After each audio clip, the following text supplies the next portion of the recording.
नमस्कार। कथाएं जो हैं इतिहास के किसी कालखंड का मात्र एक लेखा जोखा नहीं होती। वो एक जीता जागता सबूत है, जीता जागता एविडेंस है, जो हमारी संस्कृति रही, जो हमारी परंपरा रही। अगर संक्षिप्त में कहूं तो कथाएं जो हैं एक कालखंड का प्रतीक होती है। तो वापस आते हैं हम जहां पे हमने बहुत दिनों पहले छोड़ा था। सो ऋषि महर्षि शौनक सौती के साथ एक अरण्य में बैठे हुए हैं और इसी वार्तालाप में महाभारत की गाथा सुनाई जाती है। पहली बार नहीं।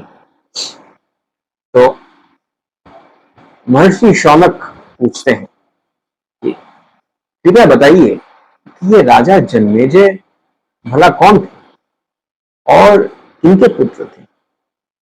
इन्होंने ये सर्प सत्र यज्ञ क्यों करवाया? उस सर्पों को मारने के लिए इतने उत्सुक क्यों थे? और महर्षि अस्तिक भला कौन है?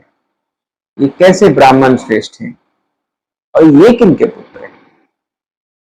तो इस पे जो सौती है, सौती मतलब जो कहानी सुनाने वाला होता है, उन्होंने कहा कि ये महर्षि अस्तिक की कथा और सर्प सत्र की कथा बड़ी अनोखी है। ये मैं आपको अवश्य सुनाऊं। ये कथा कथा पहली बार मेरे पिता लोमहर्षण ने नैमिषारण्य में सुनाया था। अब मैं ये आपको सुना रहा हूं। तो देखिए कैसे नाम भी, कथाओं में जो नाम होते हैं वो भी बड़े ही मेटाफोरिकल होते हैं, इन द सेंस कि नाम है जो काम किया और नाम बड़ा एक सा होता है। लोमहर्षण और ने सुनाया था। अब मैं आपको सुना रहा हूं।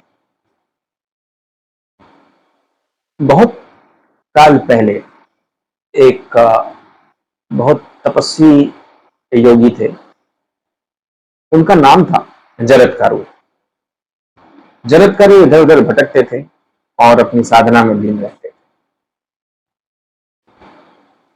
एक बार की बात है, वो एक गुफा में गए और वहां पे उन्होंने देखा कि इस साइज के कुछ लोग उल्टा लटके हुए हैं और धीरे धीरे धीरे डूबते जा रहे हैं।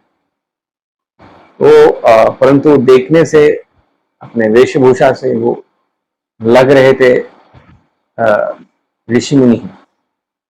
तो जरत्कारु ने हाथ जोड़ा और पूछा कि हे मुनिवर, आप लोग कौन हैं और इस अवस्था में कैसे?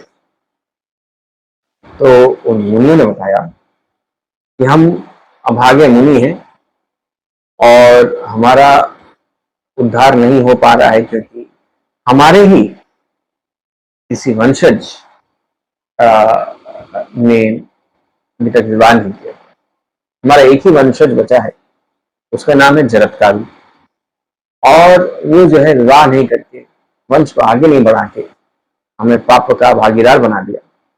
न इससे ना तो हमें कुछ पुण्य मिल रहा है, न पिंड मिल रहा है, न श्राद्ध मिल रहा है, कुछ भी नहीं मिल रहा है, और हम धीरे धीरे पाप में धंसते जा रहे हैं। और जल्द ही अगर उसने विवाह नहीं किया तो हमारी दुर्गति निश्चित है।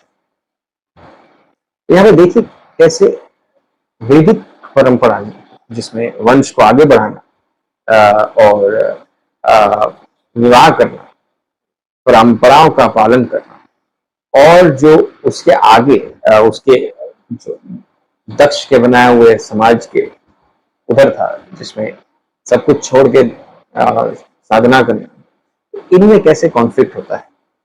सो उसने बोला कि इसमें मैं क्या कर सकता हूँ? बोले कि तुम्हें विवाह करना होगा, तभी हमारा उद्धार होगा। तो जरत्कारु ने बोला उचित है, मैं आप लोगों की उद्धार के लिए, आप लोगों के आराम के लिए, आप लोगों के मुक्ति के लिए अवश्य विवाह करूंगा। परंतु मेरे दो प्रतिबंध, दो शर्तें हैं। पहला शर्त, मैं उसी से विवाह करूंगा जिसका नाम भी जरत्कारु होगा, मेरी तरह। और दूसरा शर्त, जो जिससे मैं विवाह करूं वो मुझे दान में मिलनी चाहिए, अर्थात कोई मुझे स्वतः स्वेच्छा से आके अपनी पुत्री या बहन दे, ताकि मैं उससे विवाह कर सकूं। यदि, क्योंकि मैं तो ठहरा विचरता हुआ साधु, मुझसे कौन विवाह कराना चाहेगा। तो अगर यदि ये दो प्रतिबंध कोई मानता है तो मैं अवश्य विवाह करूं। ये बोल के जरत्कारु ने यायावरों से, छोटे छोटे थे, उनका नाम यायावर, यायावरों से, अपने पूर्वजों से अनुमति ली और वहां से प्रस्थान किया। ऐसे कई वर्ष बीत गए, अलग अलग नगरियों में उसने खोजा कोई तो हो जिसका नाम भी जरत्कारु हो और वो उसे विवाह कर सके, परंतु उसे कोई मिला नहीं। परंतु कहते हैं कि कोई शेर होता है तो सवा शेर भी होता है। तो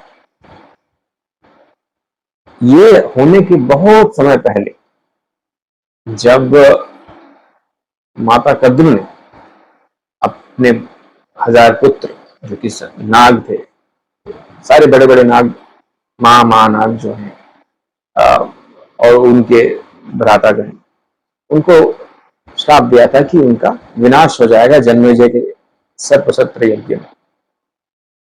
तो इससे बचने के लिए उसी समय से चला आ रहा था कि एक पुत्र पैदा होगा जिसका नाम होगा आस्तिक। वो एक ऐसे ऋषि से पैदा होगा जो बहुत बड़ा तपस्वी होगा, और उससे उद्धार करने के लिए तुम्हें उसको एक ऐसी स्त्री चाहिए होगी जो स्वयं, जिसका नाम जरत्कारु हो और उसे दान में मिले। ये उन्हें बहुत पहले से पता था। तो जरत्कारु ने सोचा कि बहुत विलक्षण बुद्धि का है और पता नहीं उसे मिलेगी भी कि नहीं मिलेगी। तो नागराज, जैसे महानागों में कुछ जैसे नाग आते हैं, तक्षक, वासुकी, शेष, ऐसे इसी तरह वासुकी ने अपनी बहन का नाम जरत्कारु रखा था। एक बार कई नगरों से भटकते हुए जरत्कारु वन में पहुंचकर उन्होंने धीरे से 3 बार जरत्कारु कहा, अपनी पत्नी को पुकारा, और कहते के साथ ही वहां पे नागराज वासुकी प्रकट हो गए अपनी बहन के साथ। तो उन्होंने कहा कि ये लीजिए, ये मेरी बहन है, कृपया मैं इन्हें आपको दे रहा हूं, कृपया स्वीकार करें और इससे विवाह करें। तो जरत्कारु ने कहा, मैं ऐसे कैसे विवाह कर सकता हूँ। तो वासुकी ने कहा कि इसका नाम ही जरत्कारु है, कृपया विवाह करें और अपने पूर्वजों का उद्धार करें। वासुकी ने ये नहीं कहा कि क्यों विवाह हो रही है, परंतु उसे कराना था, उसने करा दिया। तो उसके बाद महर्षि शौनक कहते हैं कि ऐसा करना आवश्यक था, क्योंकि नागों को श्राप मिला था और श्राप के लिए कोई ऐसे महापुरुष की आवश्यकता थी जिसके संतान से नागों को मुक्ति मिल सके। और इसी तरह जरत्कारु और जरत्कारु का विवाह हुआ, और विवाह से एक तेजस्वी, महातेजस्वी, महायोगी बालक प्रकट हुआ जिसका नाम था आस्तिक। परंतु उसका नाम आस्तिक क्यों पड़ा, ये भी थोड़ी दुखद और बड़ी रोचक गाथा है। दुखद इसलिए क्योंकि जिस परिस्थिति में पड़ा, ये अगली बार। तब तक के लिए अनुमति चाहूंगा। नमस्ते।